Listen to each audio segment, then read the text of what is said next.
दिवस मनाने के लिए हिमालयी विश्वविद्यालय की इस सभागार में सभी सम्मिलित हुए। आप सबका स्वागत है। सबको शुभ दोपहर।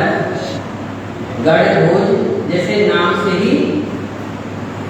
ही हम याद कर सकते हैं कि यह भोज हम दैनिक जीवन में जो हम रोज में जो हम खाना खाते हैं उसके लिए भोजन कहा जाता है। भोजन से हमारे शरीर को पुष्टता मिलती है, शरीर को क्या वृद्धि प्राप्त होती है कि हम सभी चीज से परिचित हैं। लेकिन जो गणभोज महोत्सव है, भोज के आगे गण शब्द लगा हुआ है तो वह गढ़वाल से संबंधित है और हम सभी लोग गढ़वाल से ही संबंधित हैं। हमारी पृष्ठभूमि गढ़वाल की है। तो हमारी जो सरकार है वह सरकार अब जो हमारे गढ़वाल में होने वाले जो मोटे अनाज हैं उन पर रिसर्च करके उसको एक बार फिर से नए रूप में लाने के लिए प्रयासरत है। और इसी संदर्भ में आज सुबह ही उच्च शिक्षा निदेशालय के द्वारा यह शासनादेश जारी हुआ कि हम अपने शिक्षण संस्थानों में, चाहे वह स्कूल हो, इंटर कॉलेज हो या कुछ भी हो, वहाँ में आज गणभोज का आयोजन करना है। तो गणभोज के इस आयोजन में हम सभी जो गढ़वाल में होने वाले जो मोटे अनाज हैं उन मोटे अनाजों के बारे में थोड़ा कुछ जानकारी हम प्राप्त करेंगे और उन मोटे अनाजों से हमें होने वाले जो लाभ हैं उनके बारे में थोड़ी परिचर्चा करेंगे कि हमें किस प्रकार से उनसे लाभ प्राप्त होता है, कैसे हम उनको खा करके अपने जीवन को अच्छा और पुष्टतायुक्त बना सकते हैं। उत्तराखंड के परंपरागत जो फसलें हैं उन एवं जो भोजन में आने वाले जो दालें हैं, जो किसी भी प्रकार का जो खाद्य पदार्थ है उसी को गणभोज दिवस के रूप में हम यहाँ पर उस पर चर्चा करेंगे। हिमालय पर्यावरण जड़ी बूटी एग्रो संस्थान जाड़ी की श्री द्वारिका प्रसाद सेमवाल जो कि गणभोज अभियान के प्रणेता माने जाते हैं, वे वर्ष 2000 से इस कार्यक्रम को शुरू कर रहे हैं कि वो चाहते हैं कि तो हमारे गढ़वाल में होने वाले जितने भी हमारे जो मोटे अनाज है, इसमें गेहूं है, मक्का है और इसके अलावा जो राजमा है, सोयाबीन है और जो हमारा प्रसिद्ध कोदो जिसे मंडुआ कहा जाता है उसके बारे में वो क्या कर रहे हैं। उन्होंने अपने संस्थान को क्या किया है, 2000 से उन्होंने उसके लिए एक अभियान चला रखा है कि हम इन सभी जो मोटे अनाज है उनको हम इकट्ठा करें, उनको हम अपने खाद्य पदार्थ के रूप में उनका प्रयोग करें। तो इसलिए यह अभियान चालू है, तब से शुरू हो रहा है। वर्ष 2021 को गणभोज वर्ष के रूप में मनाया गया और वर्ष 2022 में हमारे जो शिक्षा मंत्री हैं श्री धन सिंह रावत जी के द्वारा उत्तराखंड के प्रत्येक जो स्कूल हैं, जो प्राइमरी विद्यालय है, जूनियर हाई स्कूल है, इंटर कॉलेज है, वहाँ जो मध्याह्न भोजन योजना जिसे मिड डे मील योजना भी कहा जाता है, तो मध्याह्न भोजन योजना के रूप में एक दिन वो चाहते हैं कि एक दिन गणभोज अर्थात जो गढ़वाल जो पारंपरिक जो उसमें हमारे जो स्थानीय जो पकवान है वो बच्चों को एक दिन खिलाए जाए। उसमें चाहे वह उड़द की दाल हो, राजमा की दाल हो, इसके अलावा हमारे जो मोटे अनाज है उनका एक दिन स्कूलों में भी बच्चों को खिलाया जाए, जिससे बच्चों को पौष्टिकता मिले, उनके अंदर किसी भी जो प्रोटीन है या कार्बोहाइड्रेट वसा किसी भी चीज की शरीर में कोई कमी ना हो और कई चीजों में क्या होता है हमें कैल्शियम की अच्छी प्राप्ति हो। अब इसके अलावा उत्तराखंड क्योंकि कृषि मेले और जो सांस्कृतिक मेले होते हैं, तो सांस्कृतिक मेलों में जब एक जगह से दूसरी जगह से आने वाले सभी लोग होते हैं वो आपस में मिलते हैं और वो वहाँ मिल करके फिर वो लोग क्या करते हैं वहाँ खरीदारी करते हैं, क्योंकि वहाँ गाँव का बाजार लगा होता है जिसे हम आज के इसमें हाट भी कहा जाता है। लेकिन गाँव में बाजार की परंपरा पहले से ही विद्यमान है, क्योंकि गाँव में सांस्कृतिक मेले और वैसे फसलों को प्रोत्साहन देने के लिए, कृषि को प्रोत्साहन देने के लिए जो आयोजन किया जाता है कि हम इस फसल का उत्पादन करें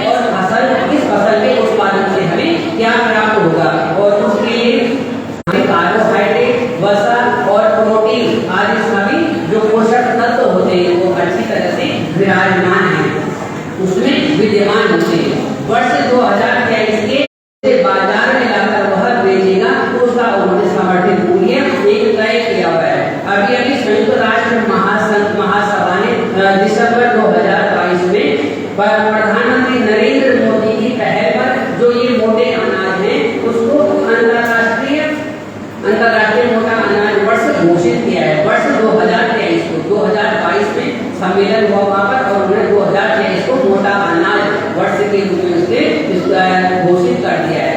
उत्तराखंड का जो हमारा टिहरी जनपद है, जो टिहरी जिला है, वहाँ मोटा अनाज सहेजने की कोशिश इस समय चल रही है। वहाँ पर वीर चंद्र सिंह गढ़वाली उत्तराखंड औद्यानिक वानिकी जो विश्वविद्यालय है रानी चौरी में जो स्थित है, वो अखिल भारतीय समन्वित मोटा अनाज शोध परियोजना है वहाँ पर, जो कई वर्षों से विगत कई वर्षों से क्या कर रही है, इन मोटे अनाजों के उत्पादन और उनके क्षेत्रफल को बढ़ावा देने के लिए क्या कर रही है, इस दिशा में कार्य कर रही है कि हम मोटे अनाज को किस प्रकार से संरक्षित करें और किस प्रकार से उसका गढ़वाल में उत्पादन हो। और गढ़वाल में अगर उत्पादन होगा तो किसानों को फायदा मिलेगा, हम लोगों को फायदा मिलेगा, क्योंकि वह हमारे जो ये शहर के जो बाजार है इनमें भी वह मोटा अनाज उपलब्ध होगा और मोटा अनाज जब हमें उपलब्ध होगा तो हम उसको क्या करेंगे, उसको खाएंगे और उसको खा करके हम अपनी जो बीमारियां हैं, जो हमारी शरीर शारीरिक जो कमजोरी है उसे हम दूर कर सकते हैं। क्योंकि गढ़वाल के जो ये मोटे अनाज है उन मोटे अनाजों में काफी मात्रा में पोषक तत्व विराजमान है, विद्यमान है उनमें। तो मैं कह रहा है कि जैसे इन मोटे अनाजों के अंतर्गत मड़ुआ, झंगोरा, कौड़ी, मक्का, सोयाबीन, राजमा, उड़द और इसके अलावा ज्वार, बाजरा, चीना, कुटकी, चौलाई प्रमुख हैं। तो ये जो मोटे अनाज है ये क्या करते हैं, सूक्ष्म पोषक तत्वों और विटामिन और खनिजों के भंडार होते हैं, जिससे हमें हमारे शरीर को क्या मिलती है, अच्छी शक्ति मिलती है। इन मोटे अनाजों में फाइबर और प्रोटीन बेहतरीन मात्रा में पाया जाता है। मोटे अनाजों में ओमेगा 3 फैटी एसिड जो होता है वो क्या होता है, वह पाया जाता है, प्रचुर मात्रा में पाया जाता है, जो कि हमें हृदय रोगों से बचाते हैं। इसके अलावा जो मोटे अनाज हैं उन मोटे अनाजों में विटामिन भी पाया जाता है, जो शरीर में मेटाबॉलिज्म की प्रक्रिया को ठीक करता है। और जो मेटाबॉलिज्म की जो प्रक्रिया होती है उससे जो कैंसर रोग नहीं होता है। तो पहले के जो हमारे गढ़वाल में जो रहने वाले जो लोग थे वो क्या थे, शारीरिक रूप से स्वस्थ थे, हृष्ट पुष्ट थे, क्योंकि उन्होंने मोटा अनाजों का सेवन किया है। लेकिन जब हम शहरी क्षेत्र में आए तो हमने वो मोटा अनाज खाना छोड़ दिया है, इसके कारण कि यहाँ पर क्या हो रही, तरह तरह की बीमारियां सब में फैल रही हैं। तो अब इसमें जो कैंसर रोग नहीं होता और मिलेट टाइप 1 और टाइप 2 विद डायबिटीज जो शुगर होता है, मधुमेह रोग से भी उसको रोकने में भी क्या है, सहायक होते हैं। बाजरा खाने से जो हमारी श्वास की बीमारी होती है वो नहीं होती है और उससे स्वास्थ्य से संबंधित जो रोग हैं वो सारे दूर हो जाते हैं। इसके अलावा मोटे अनाजों से हड्डियां हमारी मजबूत होती है और कैल्शियम की कमी को मोटे अनाज हमारे दूर करते हैं। इसके अलावा मोटे अनाज खा करके हमारा पाचन तंत्र सही रहता है, जो हमारा शरीर का वजन है वो अत्यधिक रूप से नहीं बढ़ता है, उसमें क्या आती है, कमी आती है। कि ऐसा नहीं कि शरीर को जो मोटा अनाज गाँव पर खा रहे उसे खा करके हम एकदम से हमारा शरीर फूल जाए, तो ऐसा नहीं है, क्योंकि वह एक साफ और शुद्ध मिट्टी में पैदा होता है। उसके अलावा वह जो दिल से संबंधित जितने भी रोग हैं, जो हृदय घात जिसे कि हार्ट अटैक कहा जाता है, उसको भी रोकने में सहायक होता है।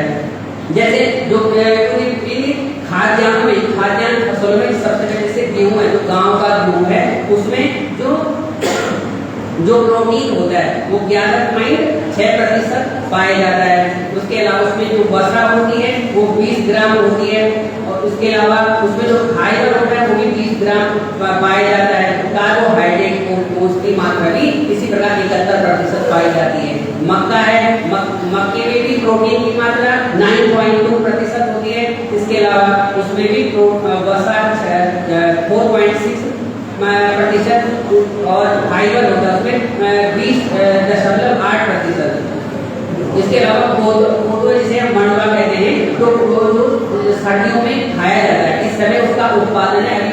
जैसे खेतों से उसको ला करके फिर जैसे घर में लाएंगे तो सर्दियों से उसे हम शुरू करते हैं उसकी रोटी मक्का की और जो मंडवा की जो रोटी होती है बहुत ही हमारे लिए बहुत ही लाभदायक होती है। और जैसे ठंड होती है ठंड में ये चीजें क्या होती है हमारे शरीर को एक अंदर से एक हमारे शरीर के तापमान को बढ़ाती हुई जिससे कि शरीर को हमें ठंड नहीं लगती है। इसके अलावा बाजरा है, बाजरा के अलावा झंगोरा है। तो झंगोरा भी एक चावल जैसे होता है उसी जैसा एक बहुत ही बारीक अनाज होता है जिसमें भी क्या उसमें भी प्रोटीन क्या होता है 11.6% पाया जाता है और यह भी कई लोगों को दूर करने में सहायक है। इसी प्रकार सोयाबीन की जो दालें होती हैं वो सोयाबीन है। तो सोयाबीन में जो आपको पता ही होगा सभी विज्ञान वर्ग से संबंधित है सभी तो उसमें भी 42% प्रोटीन लगभग 42% प्रोटीन पाया जाता है और इतने ही प्रतिशत में 21% में कार्बोहाइड्रेट होता है।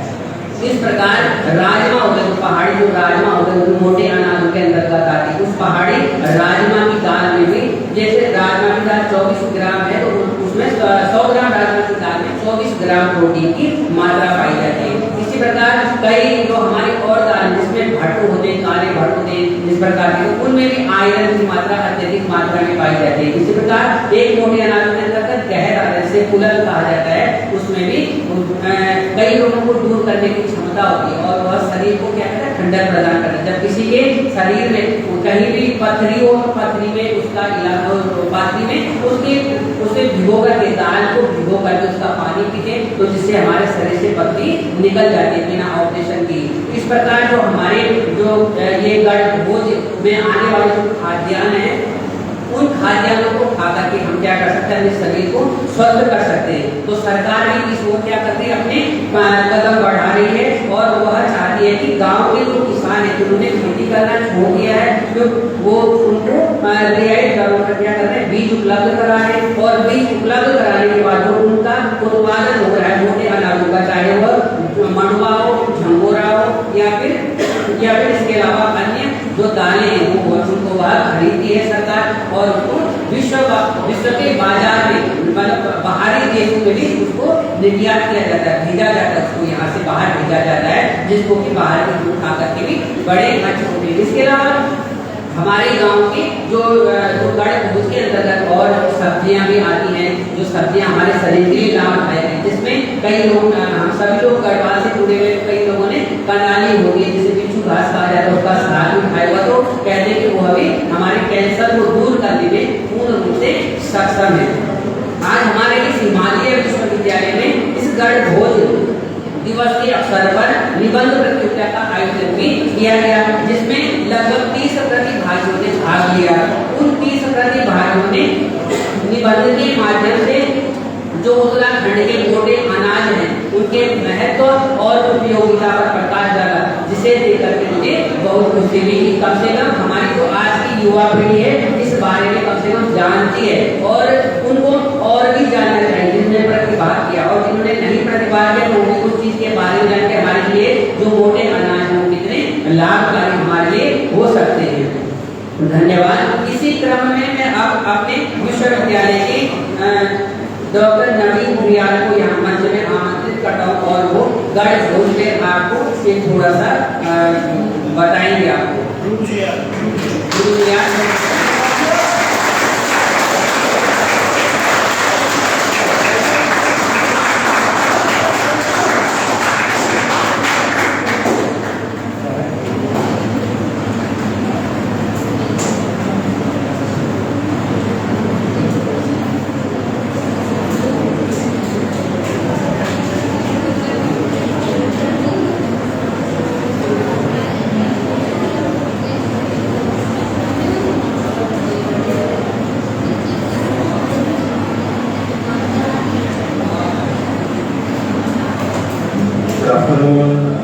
Respected faculty members and students.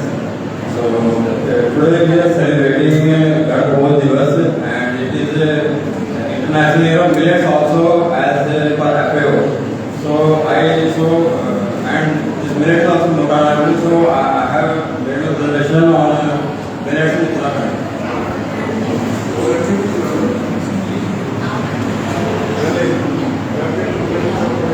So millets have given the food and security to the people for ages, and they have very economic benefits that have the dry spell of rain, and after the delay also they tackle of the rain.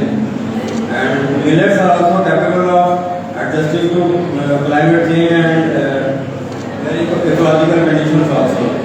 And they are also the environment friendly plants, and they consume less water, and they also require the less energy.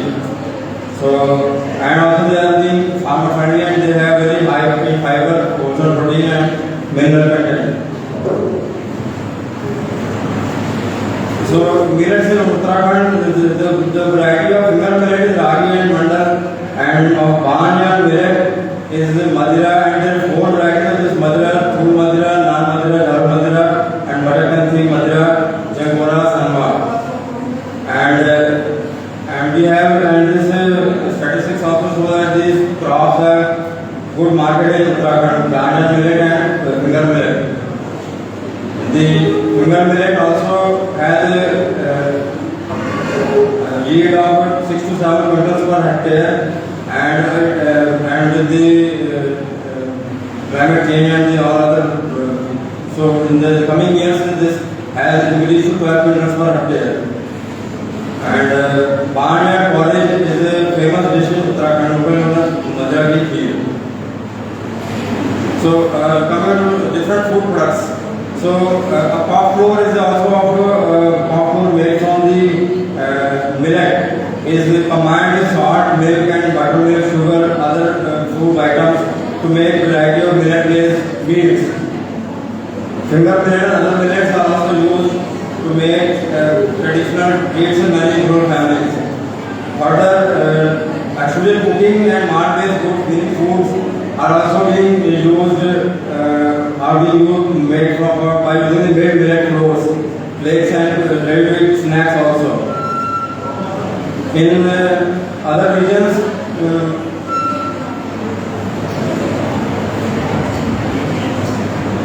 sorghum and millets are also being used to make biscuits, candies, vermicelli, and ready-to-use ingredients.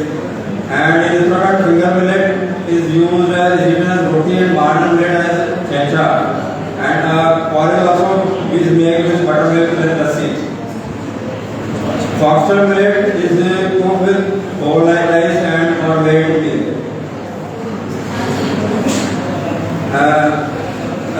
In Almora, Vivekananda Parvati Krishi Anusandhan Sansthan have developed a machine for milling the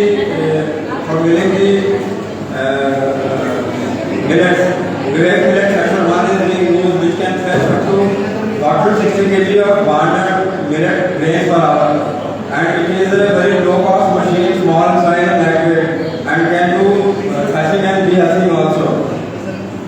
The machine can just 5 to 6 grains kg per hour, but it requires 3 to 4 passes also. Nutritional content of millets. So millets are being they have protein and macronutrients and phytochemicals. The millets contains 7 to 12% of protein, 2 to 5% of fat, and 65 to 100% carbohydrates, and 20% dietary fibers. Millets also possess phenolic compounds and phytochemicals and having medicinal properties also. They are also a rich source or natural source of iron, zinc, calcium, and also which are being used for curbing the problem of malnutrition in India. And they have a higher content of niacin, B6, folic acid, calcium, iron, potassium, magnesium, and zinc. Finger millet is the richest source of calcium with a nutrient content of 350 mg per 100 g. And small millets are good source of phosphorus and iron. Millets are easy to digest and they contain high amount of lecithin and are excellent for strengthening the nervous system also. Health benefits. So health benefits, they are effective against the non-communicable diseases and like diabetes, cancer, cardiovascular diseases, and also protective health and promoting the phytonutrients. Millets are good for people who are gluten intolerant also, and it also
liver, lungs, kidneys, and gastroesophageal tract.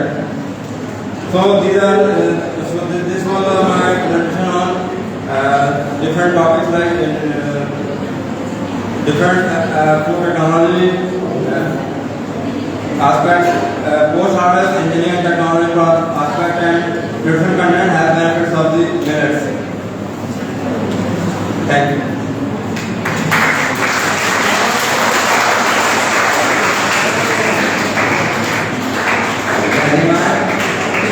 कोई छात्र आना चाहते हैं तो बोल दे इस विषय में, कर बोल विषय में दो सब आना चाहते हैं, कोई नर्सिंग डिपार्टमेंट से या इधर पीपीडी वाले बैठ के आ रहे कोई बोल सकते हो, आना चाहते कोई छात्र को बोल सकता है। इसी तरह में मैं आप थोड़ा सा इसी तरह में प्रकाश डालने के लिए थोड़ा सा मैं अपने संस्कृत विभाग से डॉक्टर जोशी को आमंत्रित करता हूँ, वो आए और थोड़ा इस विषय में कर ढो के विषय में थोड़ा कुछ शब्द कहें।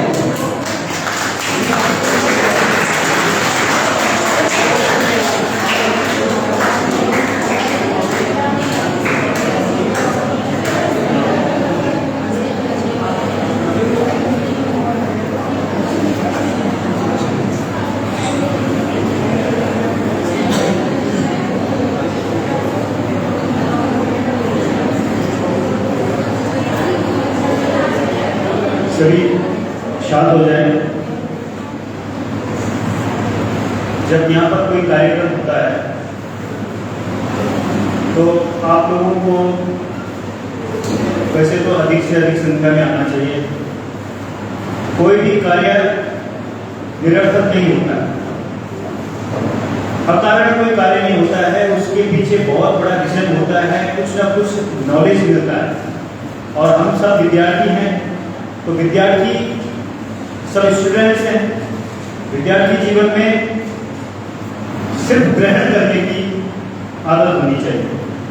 अगर हमारे अंदर ग्रहण करने की आदत नहीं है तो फिर अगर अच्छी चीज ग्रहण करने की आदत नहीं होगी तो फिर हमारे अंदर गलत चीजें प्रवेश कर जाती हैं। इसलिए हमें ध्यान रखना चाहिए कि जब कोई यहाँ से बताया जाता है तो वो बहुत ही उसके अंदर बहुत ही इंपॉर्टेंस है। फिर उसके ऊपर विश्वविद्यालय यहाँ तक कि शिक्षा निदेशालय ने यह ऑर्डर निकाला है तो कुछ न कुछ सोच समझ के निकाला होगा कि आप हमारे लिए कितना इंपॉर्टेंस है, कितना ये हमारे लिए लाभदायक है ना, होना चाहिए। इसलिए कुछ गलत प्रवृत्तियां हमारे अंदर प्रवेश कर जाए तो अच्छी, जब हम बैठे हैं तो कुछ ग्रहण करो, क्योंकि यहाँ तो जितना टाइम देना है उतने देर तक तो बैठना पड़ेगा। मैं हिमालय विश्वविद्यालय के सभी अपने समस्त प्राध्यापक गण, सभी छात्र और छात्राओं का मैं आज इस सभागार में अभिनंदन करता हूँ। आज 7 अक्टूबर 2023 उत्तराखंड सरकार ने गणभोज दिवस नाम से यह दिवस मनाने के लिए शासनादेश निकाला है। तो यह प्रत्येक वर्ष जो है इसी तिथि को जो है मनाया जाएगा। जैसे अन्य जो है हम दिवस मनाते हैं, उसी उपलक्ष्य में गणभोज दिवस। पहले तो नाम की सार्थकता होनी चाहिए, हमें नाम का पता होना चाहिए कि नाम में क्या छुपा हुआ है। किसी भी विषय को हम जब किसी विषय पर बोलते हैं तो उसके नाम के पीछे, उसके विषय के पीछे उसका रहस्य हमें जानना चाहिए कि उसके विषय में क्या कहा है।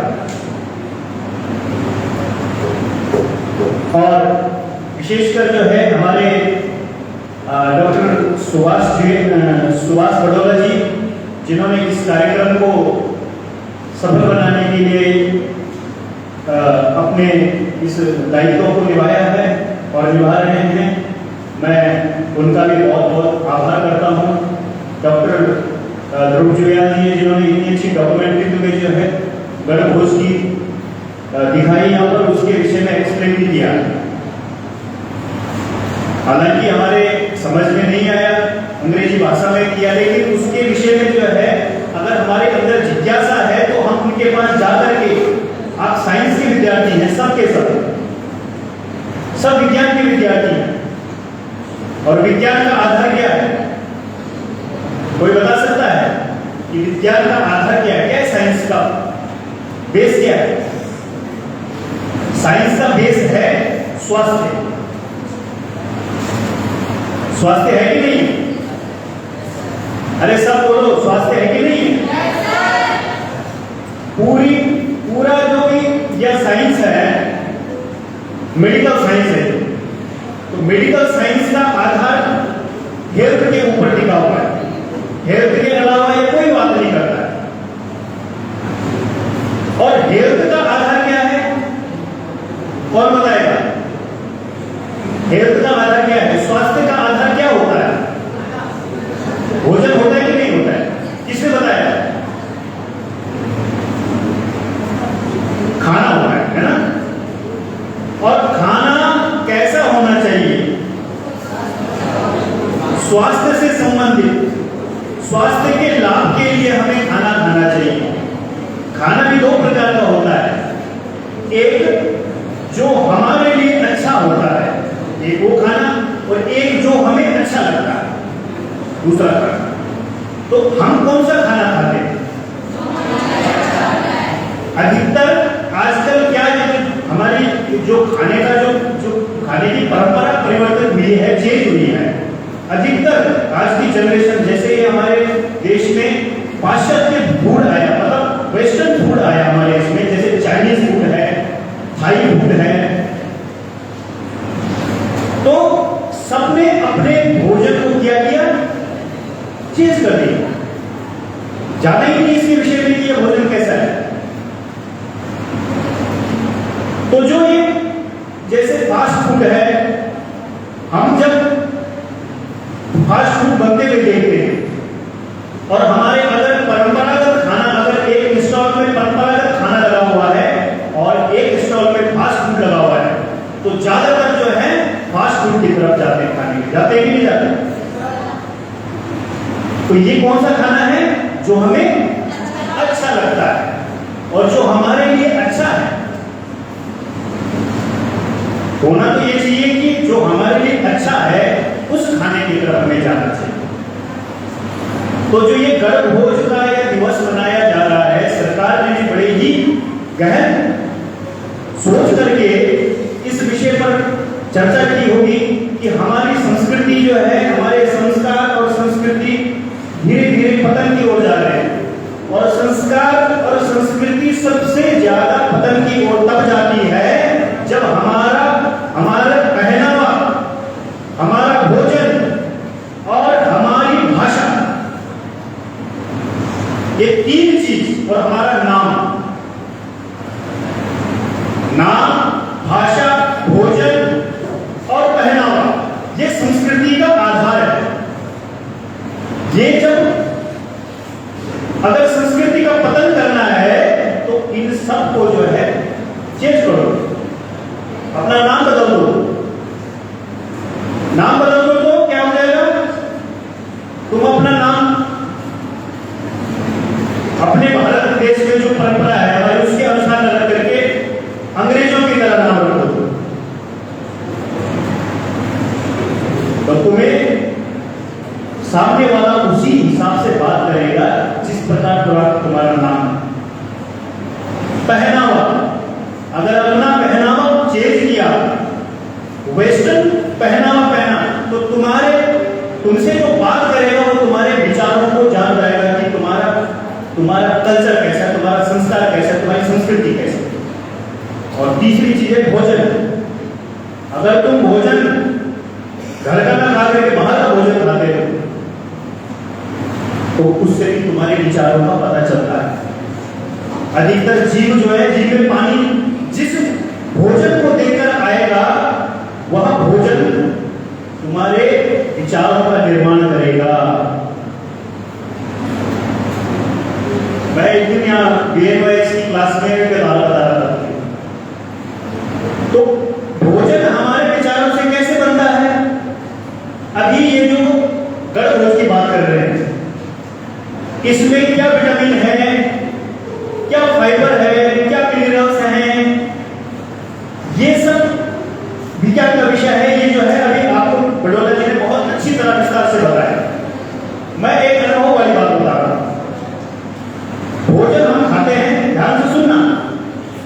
मैं यहाँ से कोई रट के लिए आया कि मैं आपको वहां से कोई चीज रट के आया और आपको बता रहा हूँ, मैं अपने अंदर की चीज आपको बता रहा हूँ, अपने अनुभव को शेयर कर रहा हूँ। तो जो हम भोजन करते हैं उस भोजन के हमारे पेट में जब जाता है तो उसकी 7 धातुएं बन जाती हैं।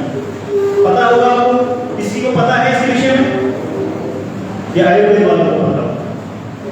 हम जिस भोजन को खाते हैं, जैसा भोजन खाते हैं, वह हमारे अंदर 7 भागों में विभक्त हो जाता है।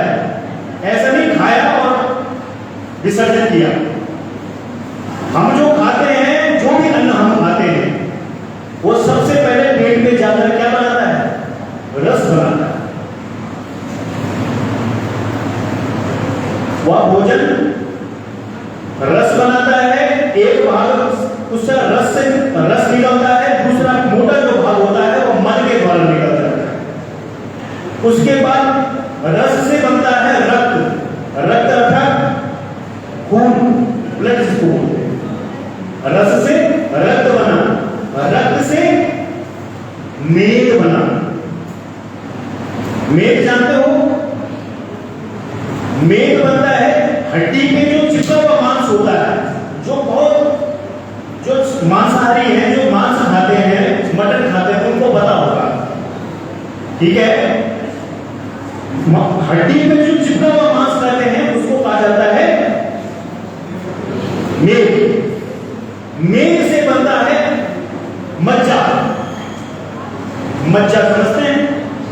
मज्जा होता है हड्डी के अंदर जो मांस होता है, हड्डी के अंदर जो हमारी हड्डी को परिपुष्ट करता है, मजबूत करता है, उसको मज्जा कहा जाता है। और मज्जा से बनता है अस्थि यानी हड्डी। जैसा हम भोजन करेंगे उसका वैसा मज्जा बनेगा और मज्जा से हम जो है हड्डी बनती है और हड्डी से बनता है शुक्र। ठीक है? शुक्र का वीर्य जो हमारे शरीर में पौरुष लाता है, बल लाता है, तेज लाता है, ओज लाता है। ये क्या है? अस्थि से शुक्र और शुक्र से बना मन। अब ध्यान देना, हमारे बीच में हमारे संकाय प्रमुख आए हैं, एक बार जोरदार तालियों से तो ये कितनी धातुएं हुई? अन्न से रस, रस से रक्त, रक्त से मेद, मेद से मज्जा, मज्जा से अस्थि, अस्थि से शुक्र और शुक्र से मन। इसलिए आपने सुना होगा कि जैसे खाए अन्न वैसा हो मन। तो हमारा भोजन ही हमारे विचारों का निर्माण करता है। हमारा भोजन ही हमारा मन का निर्माण करता है। अब ध्यान रखना, आप सात्विक खाना खाओगे तो आपका मन सात्विक बनेगा, आपके सात्विक विचार बनेंगे। आप तामसिक खाना खाओगे तो आपका मन भी तामसिक बनेगा और आपके विचार भी तामसिक बनेगा। कोई चिड़चिड़ा होता है, कोई गुस्से वाला होता है, कोई चंचल होता है, कोई शांत होता है, कोई धीर होता है, कोई गंभीर होता है। ये अलग अलग प्रकार की प्रवृत्तियां और प्रवृत्तियां प्रत्येक इंसान की होती है। तो हम कैसे हैं ये तय करता है हमारा भोज। इसलिए यह भोज जो है कैसा है? ये हमारे गढ़ भोज की बात कर रही है। अधिकांश यहाँ सब गढ़वाल से रहने वाले हैं, पहाड़ के रहने वाले हैं। कितने हैं आप खड़े में जो गढ़वाल से, पहाड़ से हैं? अधिकतर पहाड़ के रहने वाले हैं। तो आप लोगों ने सबने जो है अपने यहाँ गांव से कौन कौन आया है जो ठेठ गांव में रहता है? तो आप सबने जो है अपने गढ़ भोज के विषय में सब जानते हैं, सुना है ना? झंगोरा होता है, कौन कौन जानते हैं झंगोरा? और कोला भी होता है, कोला, कोले की रोटी खाई हुई जिसको मंडवा कहा जाता है, खाते हैं? कितना प्रोटीन होता है इसके अंदर, कितनी ताकत होती है। वो बाजार का जो है पिज्जा, उसके सामने क्या है? कोदे की रोटी और तोर की दाल, गहर की दाल, राजमा पहाड़ की सब्जियां, सारी प्राकृतिक और ऑर्गेनिक चीजें। ठीक है, तो इसी विषय पर यहाँ पर बताया गया है। इसलिए मैंने इस बात को छेड़ा आपके बीच में कि हमारा भोजन हमारे संस्कृति, हमारे मूल से जुड़ा हुआ होना चाहिए। जैसे जहां तक आपकी प्रकृति, आपका शरीर, अगर आप पहाड़ के हैं तो आपका शरीर पहाड़ निर्मित भोजन से बना हुआ है। भगवत गीता में कहा है, पीछे आवाज आ रही है, बात कोई नहीं करेगा।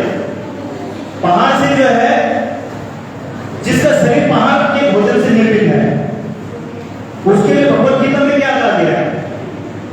अन्नात् भवन्ति भूतानि पर्जन्यादन्न संभवा और यज्ञात् भवति पर्जन्या यज्ञ कर्म सदुद्भवा। ये भगवत गीता में कहा गया है। अन्न से क्या बनता है? शरीर बनता है।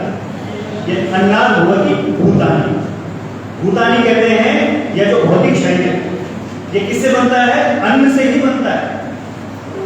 यह शरीर किसी और चीज से बन ही नहीं सकता है। विज्ञान कितना भी विकसित हो जाए, कोई शरीर नहीं बना सकता, या जो भौतिक शरीर नहीं बना सकता। यह अन्न से ही बनता है, क्योंकि अन्न से शुक्र बनता है और शुक्र से ही यह शरीर बनता है। बड़ा विज्ञान है। ऐसे ही जो है गढ़ भोज की बात नहीं करनी। और अन्न से ही शरीर बनता है। अन्न किससे बनता है? वर्षा से। और वर्षा कब होती है? जो ईश्वर की कृपा होती है। और ईश्वर की कृपा कब होती है? जब हमारे कर्म शुभ होते हैं, यज्ञ कर्म समुद्भवा। इसलिए अन्न से जो प्रक्रिया चलती है वह हमारा जीवन का निर्माण करती है, हमारे शरीर का निर्माण करती है, हमारे विचारों का निर्माण करती है, हमारे चिंतन का निर्माण करती है, यहाँ तक कि हमारी आत्मा का भी निर्माण भोजन ही करती है। इसलिए अपने अपने क्षेत्र का जो भोजन है उसको हमें क्या करना चाहिए? प्रमोट करना चाहिए, उसको ज्यादा हमें खाना चाहिए। अगर आप अपने क्षेत्र के भोजन को खाएंगे, क्योंकि हमारा शरीर वही से बना है, उसी मिट्टी से बना है, उसी भोजन से बना है, उसको ज्यादा खाना चाहिए। इसलिए उस भोजन को, इधर उधर के भोजन को छोड़कर अगर शरीर स्वस्थ रखना है तो अपने गांव की चीजों को ज्यादा खाओ, जो चीज जहां से आया। इसलिए मैं अधिकता कहते हुए आज इस गढ़ भोज दिवस के उपलक्ष्य में, बहुत अच्छा विषय है, हालांकि मैं कुछ तैयार करके नहीं आया था, हमें डीन साहब ने जो आदेश दिया कि आपने इस कार्यक्रम करना है, और तो मेरे दिमाग में कुछ नहीं था, तो ऐसे बैठे बैठे जो है बड़ोदा जी ने मुझे बोला तो विषय बन ही जाता है।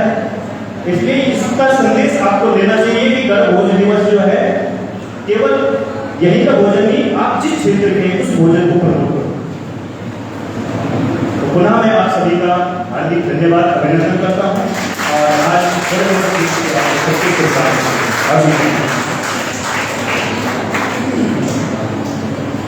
अभी आपके सामने डॉक्टर जोशी जी ने जो पाश्चात्य जो खाद्य है, जो खाना और जो भोज, गढ़वाली जो हमारा जो भोज है, गढ़ भोज है, उन दोनों में तुलनात्मक रूप से आपको बताया कि हमें किसको खाना है, किसको नहीं खाना है। मतलब पाश्चात्य जो खाद्य है, जो भोज है, उसे हमें नहीं अपनाना है, हमें केवल अपने गढ़ भोज और जो शुद्ध सात्विक भोजन है उसे ही करना है। और उसे करते हुए अपने शरीर का, अपने मन का निर्माण करना है, और फिर अपने व्यक्तित्व का निर्माण करना है कि हम क्या बनना चाहते हैं, क्या हम करना चाहते हैं, क्यों हम पढ़ रहे हैं। तो शिक्षा का नैतिक स्तर भी अपने आप उठाते हुए उस स्तर तक जाना है जहाँ तक हमें ब्रह्म की प्राप्ति हो अंत में। अब कार्यक्रम के अंत में मैं कला एवं मानविकी विभाग के अध्यक्ष डॉक्टर अनूप बंधु को मंच में आमंत्रित करता हूँ कि वो आए, दो शब्द कहें और प्रतियोगिता में आए हुए छात्र छात्राओं के नाम का वो घोषणा यहाँ से मंच से करें। Doctor Balvir sir.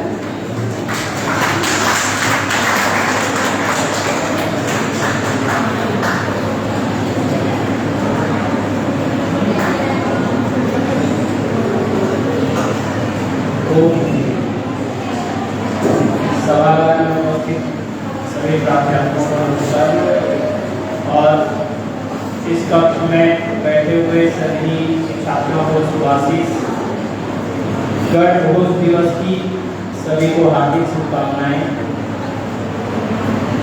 जैसा कि अभी आपको जोशी जी ने, डॉक्टर ध्रुविया जी ने बताया, मोटा अनाज या श्री अन्न, जिसको माननीय प्रधानमंत्री ने एक बहुत ही रोचक और सम्मानित नाम दिया है, श्री अन्न। और संयुक्त राष्ट्र संघ ने भारत की इस परंपरा का, इस धरोहर का सम्मान करते हुए वर्ष 2023 को मोटा अनाज वर्ष के नाम से घोषित किया और मोटा अनाज वर्ष 2023 के नाम से मनाया जाता है। और उसी को देखते हुए जो G20 सम्मेलन, आप लोगों को पता होगा, भारत ने इसकी अध्यक्षता की थी और भारतीय प्रधानमंत्री माननीय नरेंद्र मोदी जी के द्वारा जो भी विदेशी हमारे यहाँ पे आए थे, राष्ट्राध्यक्ष आए थे, जो रिप्रेजेंटेटिव जहाँ भी गए भारत में, जहाँ पे भी G20 का सम्मेलन हुआ, उसकी बैठकें हुई, उन सब जगह श्री अन्न एक समय के भोजन के रूप में परोसा गया। हम सबके लिए ये गौरव की बात है कि हमारा जो मोटा अनाज है, हमारा जो भारत का जो भौगोलिक क्षेत्र है, हर प्रदेश की अपनी एक खूबी है, उसके अन्न की, उसके जल की महिमा है। आप अगर जो है उत्तर से पश्चिम, पूरब से दक्षिण की ओर देखते हैं तो हर जगह की अपनी एक विशेषता है, अपना एक भोजन है, अपनी एक पारंपरिक भोजन की व्यवस्था है। और ये जो भोजन है, किसी टाइम पे तो अगर हम देखें तो हमारा आर्थिक अभाव के कारण हमारा दैनिक रूटीन का भोजन हुआ करता था। और शायद तब तक किसी साइंटिस्ट को, किसी मेडिकल साइंस वालों को पता हो कि जो आज जो है 2023 में श्री अन्न के नाम से जाना जाएगा, उसमें इतने सारे फाइबर्स होंगे, उसमें फॉलिक एसिड होगा, क्योंकि इस पर रिसर्च नहीं हुआ। बाजरा हो, आपका मंडुआ हो, आपका झंगोरा, जिसे जो है हम पहाड़ में झंगोरा और मैदानी क्षेत्रों में सवई के चावल के नाम से जानते हैं, तो कुट्टू का आटा हो, इस पे न तो कभी किसी ने रिसर्च किया, न कभी इतना फोकस किया। उत्तराखंड में भी जो है हमारा जो मंत्रालय विश्वविद्यालय है, वहाँ पे इस पे रिसर्च हुआ, पाया गया कि इन सब में और इनके तैयार में सबसे बड़ी तारीफ की बात है, जितना भी मोटा अनाज है ये पर्यावरण पे निर्भर है। 90% मोटा अनाज जो पैदा होता है वो आपके मई से लेकर के और अक्टूबर के बीच में होता है। साइंटिस्ट ने रिसर्च से ये भी पाया कि कहाँ 1 किलो चावल, धान, गेहूं को उगाने में जो पानी लगता है, लगभग जो है 3.5 से 4,000 लीटर पानी यूज होता है अगर आप 1 किलो चावल पैदा करते हैं, धान उगाते हैं, गेहूं।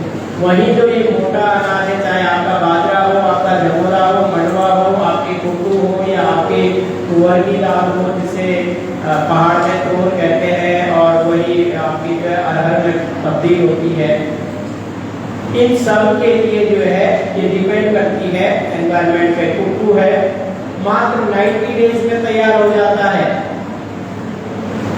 बारिश होगी तो बढ़िया, नहीं होगी तो बढ़िया। झंगोरा है, बारिश हो जाती है और अच्छा होता, नहीं होता तो भी वो जो है होता है, चाहे वो मंडुआ हो। और उसके जो बेनिफिट्स हैं, आज की कंडीशन है, अभी मैं बैठा हुआ था, मेरे पास रिसर्च स्कॉलर था और इसी में चर्चा चल रही थी, तो उससे बात करते करते उसने कहा कि मेरी मदर को शुगर है और मैंने मंडुआ का जो आटा है वो 9 टाइम का लिया, 900 रुपए का 1 kg। अभी की बात है, आर्थिक क्षेत्रीय PhD स्कॉलर है, 900 रुपए का, उसमें क्या क्या उसने 3-4 नाम दिए, 900 रुपए का ऑनलाइन अमेज़न से उसने मंगाया। मैं कहा यहाँ आ जाना, खाने वाला घर मिल जाएगा आपको 60 रुपए किलो। मंडुआ का जो आटा है वो आपके शुगर के लिए, BMIS के नर्सिंग के अगर स्टूडेंट हैं तो आपको पता होना चाहिए कि अगर शुगर किसी को है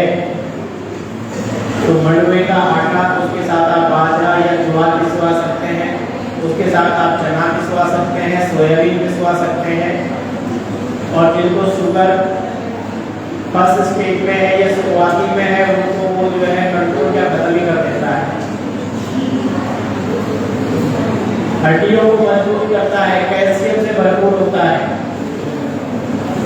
इसलिए जितने भी लोग चाहे पहाड़ से बिलोंग करते हैं नहीं करते हैं, आपके रूट्स अगर पहाड़ी है तो मैं आप लोगों से यही कहूँगा, ये गुजारिश करूँगा कि आप लोग अपने घरों में भी कोशिश करें, अपने माता पिता से रिक्वेस्ट करें, डिमांड करें कि कम से कम महीने में एक बार जरूर, आप जिस भी प्रदेश से जिस भी क्षेत्र से, महीने में एक बार जरूर मोटा अनाज अपने घर में खाएं।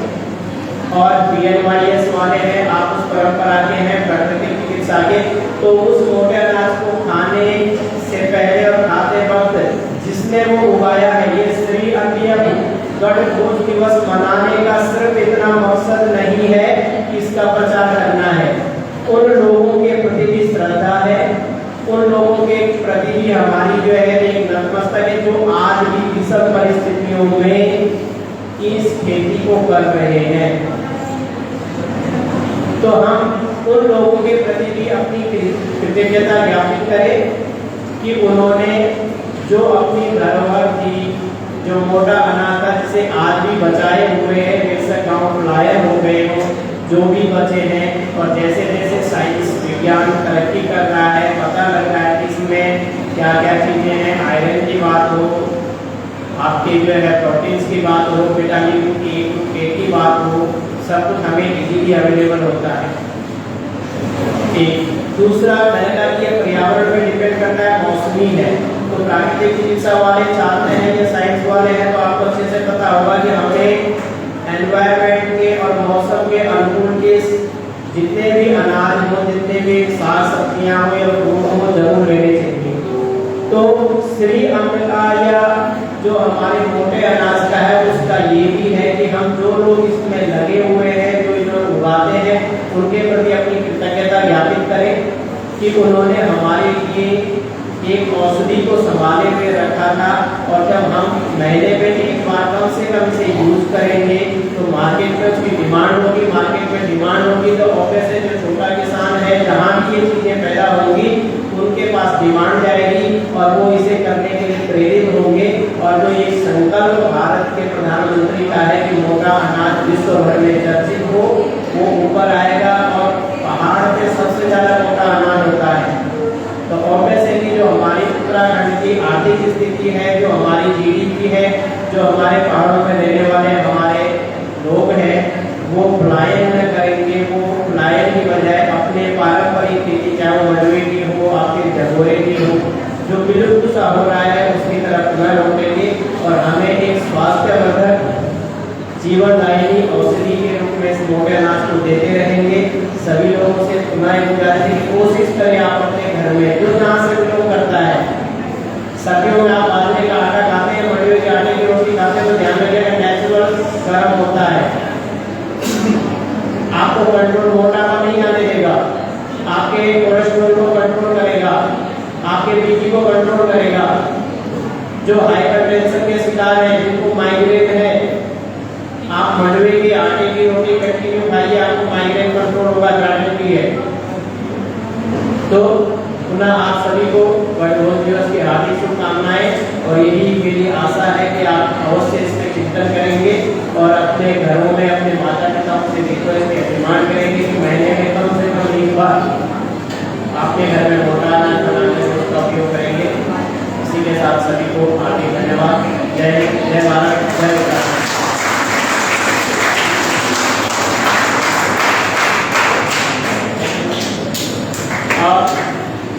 इसी में आज सुबह जो है, क्योंकि ये ऑर्डर आया ही तत्काल था उत्तराखंड शासन की ओर से, फिर भी जिन बच्चों ने निबंध लिखे उन सभी को हार्दिक बधाइयाँ। और एक तारीख को अपने लिए खुद बचा लेंगे, उन्हें जो है कहा जाता है वो कर लेते हैं BBA, BCom, BBT वाले जो बच्चे होते हैं, नर्सिंग के बच्चे होते हैं, हम कहते हैं वो इमीडिएटली बैच उस पर करते हैं। तो आप लोग खुद के लिए एक बार ताली बजाएं, आप इसके लिए बधाई को पाते हैं, कारोबार को पाते हैं, और ये चीज़ें आपके लिए हैं। इस तरह के एक्टिविटीज से, इस तरह के कार्यक्रम से कहीं ना कहीं हम अपनी मिट्टी से, अपने जीवन से, अपनी संस्कृति से, अपने संस्कारों से जुड़े रहते हैं। एक बात। दूसरी बात, इससे संस्कृति का हस्तांतरण होता है। जो बच्चा उत्तराखंड से बिलोंग करता है उसे तो पता है, लेकिन जो अदर स्टेट से बिलोंग करता है एटलीस्ट उसे पता लगेगा कि मंडवा क्या है, मंडवे की जो रोटी होती है या जो उसका अनुवाद से पहाड़ों में बाड़ी कहा जाता है वो क्या होता है। तो इस तरह के कार्यक्रम, इस तरह के चाहे निबंध हो या स्लोगन हो या वाद विवाद हो, ये संस्कृति का हस्तांतरण, ट्रांसफॉर्मेशन ऑफ कल्चर से करने में सहायक होते हैं। हम एक दूसरे की संस्कृति से परिचित होते हैं तो एक दूसरे से और अच्छे से समझते हैं। हमारा एडजस्टमेंट, हमारा समायोजन, हमारा कोऑर्डिनेशन उतना बेटर होता है जितना हम एक दूसरे के कल्चर को समझते हैं। तो जिन लोगों ने पार्टिसिपेट किया है वो लोग तो बधाई के पात्र हैं, जिन्होंने नहीं किया वो भी बधाई के पात्र हैं कि एटलीस्ट तो सुनने के लिए तो बैठे हैं कि हमने नहीं किया, हमें सुनना पड़ता है। तो कोशिश करें जब भी कहा जाए, जो भी कहा जाए, टाइम जितना भी हो, आप लोग अपने आप को हमेशा तैयार रखें, क्योंकि हर किसी के अंदर क्वालिटी है। ध्यान रखिएगा, जो मनुष्य के रूप में पैदा हुआ है उसके पास विवेक की क्षमता है, उसके बाद जो चिंतन की क्षमता है, कल्पना शक्ति सभी की है। अब किसी की कल्पना शक्ति यहाँ बैठे बैठे पार्क में होगी तो किसी की कल्पना शक्ति यहाँ बैठे बैठे इस मिनट पे होगी। उसका यूज कैसे करना है, कहाँ करना है, कब करना है, ये डिपेंड करता है आपकी विवेकशीलता पे, आपके इंटेलिजेंट क्वेश्चन पे, आपकी सृजनशीलता पे, आपकी जो क्रिएटिविटी है, जो क्रिएशन है, आपका माइंड क्या कर रहा है। तो जो भी एक्टिविटी हो आप उसमें पार्टिसिपेट करते हैं तो आपकी क्रिएटिविटी का पता लगता है, आपकी वो साइंटिफिक क्रिएटिविटी हो, आपकी मोरल क्रिएटिविटी हो, आप जिस भी तरह की आपके जो थिंकिंग है ना, डायवर्जेंट थिंकिंग है या कन्वर्जेंट थिंकिंग है, वो निकल के आती है। कई बार हम चीजों को अभिव्यक्त नहीं कर पाते लेकिन हम राइटिंग में बड़े अच्छे होते हैं। तो इस तरह के कार्यक्रमों में सभी लोग आगे से पार्टिसिपेट किया करें। कोई कॉम्पिटिशन नहीं है कि आपके कम आ जाएंगे या ज़्यादा आ जाएंगे। इससे आपकी लेखन की जो क्षमता है वो विकसित होगी। तो जिन लोगों ने